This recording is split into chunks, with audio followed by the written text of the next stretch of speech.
ನಮಸ್ಕಾರ.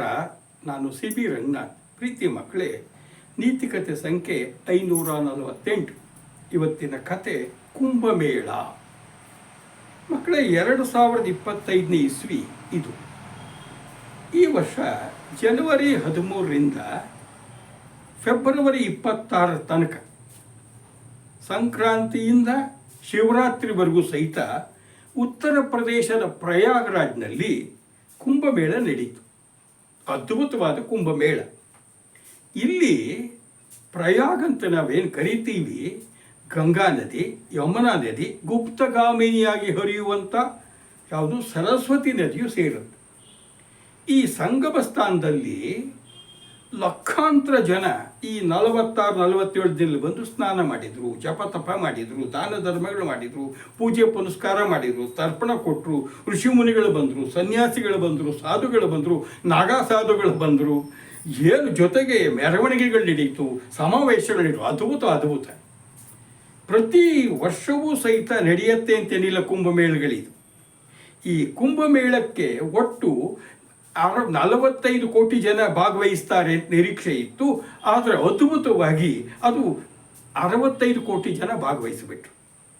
ಜನ ವಿಮಾನದಲ್ಲಿ ಬಂದರು, ಬಸ್ನಲ್ಲಿ ಬಂದರು, ರೈಲಲ್ಲಿ ಬಂದರು, ನಡ್ಕೊಂಡು ಬಂದರು, ಕೆಲವರು 2 ವೀಲರ್ ಹೋದರು, ಕಾರಲ್ಲಿ ಹೋದರು. ಇವೆಲ್ಲ ಆಗಿ ಅಷ್ಟೊಂದು ಜನ ಸೇರಿದರು. ಅದ್ಭುತವಾದ ವ್ಯವಸ್ಥೆ, ಯಾವುದೇ ತೊಂದರೆ ಆಗದೆ ನಡೆದುಬಿಡ್ತು. ಕುಂಭಮೇಳ ಅಂದರೆ ಇದೊಂದು ತೀರ್ಥಯಾತ್ರೆ.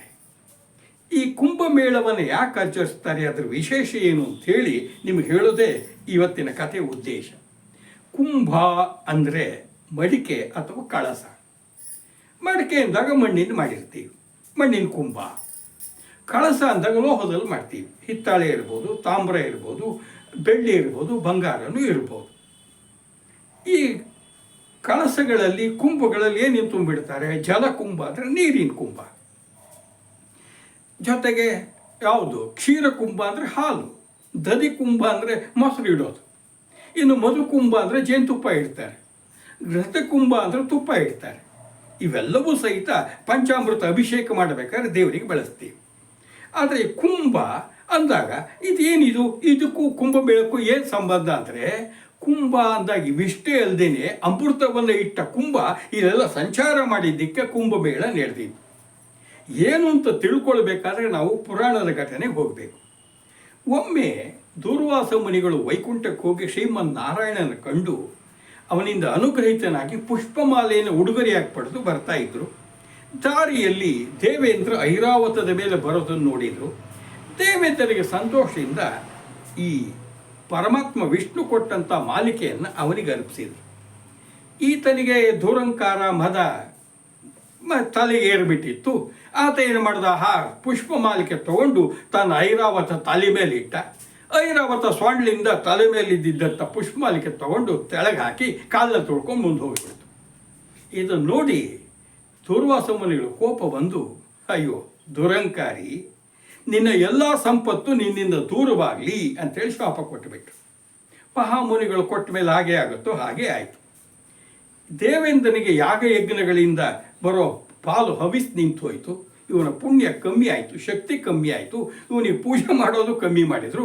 ಜೊತೆಗೆ ರಾಕ್ಷಸರ ಶಕ್ತಿ, ಇವರ ಪ್ರತಿಸ್ಪರ್ಧಿಗಳು ಅವ್ರು ಹೆಚ್ಚಿಸ್ಕೊಂಡ್ಬಿಟ್ರು. ಅವ್ರು ಯುದ್ಧಕ್ಕೆ ಬಂದು ಪಾತಾಳ ಲೋಕ ಅಲ್ಲದೆ ಭೂಲೋಕ, ದೇವಲೋಕವನ್ನು ಗೆದ್ದುಬಿಟ್ಟು ದೇವತೆಗಳನ್ನ ಅಡಿಯಾಳಾಗಿ ಮಾಡ್ಕೊಂಡ್ಬಿಟ್ರು. ಇಂದ್ರ, ಅಗ್ನಿ, ವರುಣ, ವಾಯು ಎಲ್ಲ ದೇವತೆಗಳಿಗೆ ಬಿಟ್ಲು. ಅವರೆಲ್ಲ ರಾಕ್ಷಸರ ಅಡಿಯಾಳುಗಳು. ಕೊನೆಗೆ ಇವರು ಶೋಚನೀಯ ಪರಿಸ್ಥಿತಿಯನ್ನು ಒದ್ದಾಡಲಾರ್ದೆ ನೋಡಲಾರ್ದೆ ಅವರೆಲ್ಲರೂ ಸಹಿತ ಗುಂಪಾಗಿ ಬ್ರಹ್ಮದೇವನ ಬಳಿ ಹೋದರು. ತಮ್ಮ ಕಷ್ಟ ಹೇಳ್ಕೊಂಡ್ರು. ಬ್ರಹ್ಮದೇವ ಇದ್ರ ಕೈಯಲ್ಲಿ ಪರಿಹಾರ ಕೊಡ್ಲಿಕ್ಕೆ ವಿಷ್ಣುವಿಗೆ ಸಾಧ್ಯ ಅಂತ ವೈಕುಂಠಕ್ಕೆ ಕರ್ಕೊಂಡು ಹೋದಾಗ ವೈಕುಂಠದಲ್ಲಿ ಎಲ್ಲ ದೇವತೆಗಳಿಗೆ ವಿಷ್ಣು ಈ ರೀತಿ ಹೇಳಿದ. ಆಗಲಾಗೋಯ್ತು, ಇನ್ನು ಮುಂದೆ ಎಚ್ಚರಿಕೆಯಾಗಿರಬೇಕು. ದೇವೇಂದ್ರ ನೋಡು, ನೀನು ರಾಕ್ಷಸರ ಜೊತೆಗೆ ಸ್ನೇಹದಿಂದ ನಡ್ಕೋ. ಉಪಾಯವಾಗಿ ಕ್ಷೀರಸಾಗರ ಮಂಥನ ಮಾಡಲಿಕ್ಕೆ ಅವ್ರನ್ನ ಒಪ್ಪಿಸು. ನೆನಪಿರಲಿ, ಅಮೃತ ಅಲ್ಲಿ ನಿನಗೆ ಏನಾಗುತ್ತೆ, ಕ್ಷೀರಸಾಗರ ಮಂಥನ ಮಾಡಿದಾಗ ಅಮೃತ ಸಿಗುತ್ತೆ. ಅಮೃತ ದೇವತೆಗಳಿಗಿದ್ದರೆ ದೇವತೆಗಳ ಶಕ್ತಿ ಹೆಚ್ಚುತ್ತೆ. ಯಾವ ಕಾರಣಕ್ಕೂ ರಾಕ್ಷಸರ ಪಾಲಾಗಬಾರ್ದು, ಎಚ್ಚರ ಅಂತ ಹೇಳಿ ಕಳಿಸಿಬಿಟ್ಟ. ಹಾಗೆ ದೇವೇಂದ್ರ ಬಂದ ಈಗ ಅತ್ಯಂತ ಎಚ್ಚರಿಕೆಯಿಂದ ಈ ರಾಕ್ಷಸರ ರಾಜನ ಜೊತೆಗೆ ಬಹಳ ಸ್ನೇಹ ಬೆಳೆಸ್ಕೊಂಡು ಈ ಉಪಾಯ ಮುಂದಿಟ್ಟ ಯೋಜನೆಯನ್ನು, ನಾವು ಕ್ಷೀರಸಾಗರವನ್ನು ಮಂಥನ ಮಾಡ್ಬೋಣ, ಅಮೃತ ಬರುತ್ತೆ, ನಾವು ಇಬ್ಬರು ಸಹಿತ ಅದನ್ನು ಹಂಚಿಕೊಂಡು ನಾವು ಚಿರಂಜೀವಿಗಳಾಗೋಣ, ಬಲಶಾಲಿಗಳಾಗೋಣ. ರಾಕ್ಷಸರಿಗೂ ಸರಿ ಅನ್ನಿಸ್ತು. ಆದರೆ ದೇವತೆಗಳು ನಂಬಲಿಲ್ಲ. ಏನೋ ಮಾತುಕತೆ ಆಡ್ಕೊಂಡು ತೀರ್ಮಾನ ಆಗಿ ಕ್ಷೀರಸಾಗರವನ್ನು ಮಂಥನ ಮಾಡಲಿಕ್ಕೆ ಹೊರಟರು. ಕ್ಷೀರಸಾಗರ ಅಂದರೆ ಹಾಲಿನ ಸಮುದ್ರ. ನಾವು ಮೊಸರು ಕಡ್ದಂಗೆ ಕಡಗಲ್ ತೊಗೊಂಡು ಹಾಗೆ ಹಿಡ್ಕೊಂಡು ಕಡಿಬೇಕು. ಅದಕ್ಕೆ ಏನು ಮಾಡಿದ್ರಪ್ಪ ಅಂದರೆ ಮಂದರ ಪರ್ವತವನ್ನು ಕಡಗೋಲು ಮಾಡಿಕೊಂಡ್ರು. ಆದಿಶೇಷವನ್ನು ಏನು ಮಾಡಿದ್ದಾರೆ, ಹಗ್ಗ ಮಾಡಿಕೊಂಡು ಕಡಿದ್ರು. ಅಂತೂ ಇಂತೂ ಏನಾಯಿತು, 13 ವಸ್ತುಗಳು ಒಟ್ಟು ಅಲ್ಲಿ ಉತ್ಪತ್ತಿಯಾಗಿದ್ದು. ಕೊನೆಗೆ ಧನ್ವಂತರಿ ದೇವ ಅಮೃತ ಕಳಶವನ್ನು ತಗೊಂಡು ಬಂದ. ಕಳಸ ಕುಂಭ ಎಲ್ಲ ಅದೇನೆ. ಈಗ ದೇವತೆಗಳು ರಾಕ್ಷಸರು ನನಗೆ ನನಗೆ ನನಗೆ ಅಂತ ಗಲಾಟೆ ಶುರು ಮಾಡಿಬಿಟ್ರು, ಅಮೃತಕ್ಕಾಗಿ ಹೊಡೆದಾಡಿದ್ರು. ಆದರೆ ದೇವೇಂದ್ರನ ಕೈಗೆ ಅಮೃತದ ಕುಂಭ ಬಂದಾಗ ಆತ ತನ್ನ ಮಗ ಜಯಂತನ ಕೈ ಕೊಟ್ಟು ವಿಷ್ಣು ಹೇಳಿದ ನೆನಪಿತ್ತು. ಓಡು ಓಡು, ರಾಕ್ಷಸರ ಕೈಗೆ ಸಿಗದಾಗ ನಾವು ನೋಡ್ಕೋ ಅಂತ ಹೇಳಿಬಿಟ್ಟ. ಜಯಂತ ಅಮೃತ ಕುಂಭ ತಗೊಂಡು ಓಡಿಬಿಟ್ಟ. ಸರಿ, ರಾಕ್ಷಸರು ಅವರಿಂದ ಓಡಿದ್ರು, ದೇವತೆಗಳು ಓಡಿದ್ರು, ಓಡ್ತಾನೇ ಇದ್ದಾರೆ. ಕುಂಭ ಹಿಡ್ಕೊಂಡು ಹೋಗ್ತಿದ್ರೆ ಹಿಂದೆ ಮುಂದೆ 3 ಲೋಕದಲ್ಲೂ ಸುತ್ತಾಡ್ತಿದ್ದಾರೆ. ಆಗ ದೇವೇಂದ್ರ ಅಮೃತದ ರಕ್ಷಣೆಗೆ, ನೋಡಪ್ಪ ಅದು ಕಳಸ ಕೆಳಗೆ ಬಿದ್ದು ಹೊಡಿಬಾರ್ದು ಕುಂಭ, ನೀನು ನೋಡ್ಕೊ ಅಂತ ಸೂರ್ಯ ದೇವನಿಗೆ ಆದೇಶ ಮಾಡ್ದ. ಚಂದ್ರನಿಗೆ ಅಮೃತ ಕಳಸದಲ್ಲಿ ಅಮೃತ ಒಣಗದೇ ಇದ್ದಂಗೆ ನೀನು ತಂಪನ್ನು ಕೊಡು ಅಂದ. ದೇವಗುರು ಬೃಹಸ್ಪತಾಚಾರ್ಯರಿಗೆ, ಗುರುಗಳೇ ನೀವು ನೋಡಿ ಆ ಕಳಸ ಮತ್ತು ಜಯಂತ ರಕ್ಷಣೆ ಮಾಡಿ ಅಂತ ಜವಾಬ್ದಾರಿ ಕೊಟ್ಟುಬಿಟ್ಟ. ಸರಿ, ಇದು 3 ಲೋಕದಲ್ಲಿ ಸುತ್ತಾಡಿದ್ರು. ಎಲ್ಲ ಕಡೆ ಏನೇ ನಡೆದು ಸಹಿತ ಕೊನೆಗಾಗಿದ್ದೇನಪ್ಪ ಅಂದರೆ ದೇವತೆಗಳಿಗೆ ಅಮೃತ ಕಳಸ ಅಮೃತ ಸಿಕ್ತು, ರಾಕ್ಷಸರು ಮೋಸ ಹೋದರು, ಬೆಕರ್ನಂಗಾಗಿ ಸುಮ್ಮನಾಗಬೇಕಾಯ್ತು. ಆದರೆ ಅಮೃತದ ಕಳಸ ಭೂಲೋಕದಲ್ಲಿ ತಂದಾಗ ಜಯಂತ 4 ಕಡೆಗೆ ಅದನ್ನು ಇಡಬೇಕಾಯಿತು. ಮೊದಲನೇದು ಉತ್ತರ ಪ್ರದೇಶದ ಪ್ರಯಾಗ, ಎರಡನೇದು ಉತ್ತರಾಖಂಡಲ್ಲಿರುವಂಥ ಹರಿದ್ವಾರ, ಮೂರನೇದು ಎಲ್ಲಿ ಮಧ್ಯಪ್ರದೇಶದಲ್ಲಿ ಇದೆಯಲ್ಲ ನಾಸಿಕ್, ಉಜ್ಜಯಿನಿ ಅಲ್ಲಿ, 4ನೇದು ಮಹಾರಾಷ್ಟ್ರದ ನಾಸಿಕ್. ಈ 4 ಕಡೆಗೂ ಸಹಿತ ಆತ ಇಟ್ಟಿದ್ದ. ಅಲ್ಲಿ ಕೆಲವು ಅಮೃತದ ಹನಿಗಳು ಅಲ್ಲಿ ಭೂಮಿಯಲ್ಲಿ ಬಿತ್ತು, ಅದು ಭೂಮಿಯೊಳಗೆ ಹೋಗಿಬಿಡ್ತು.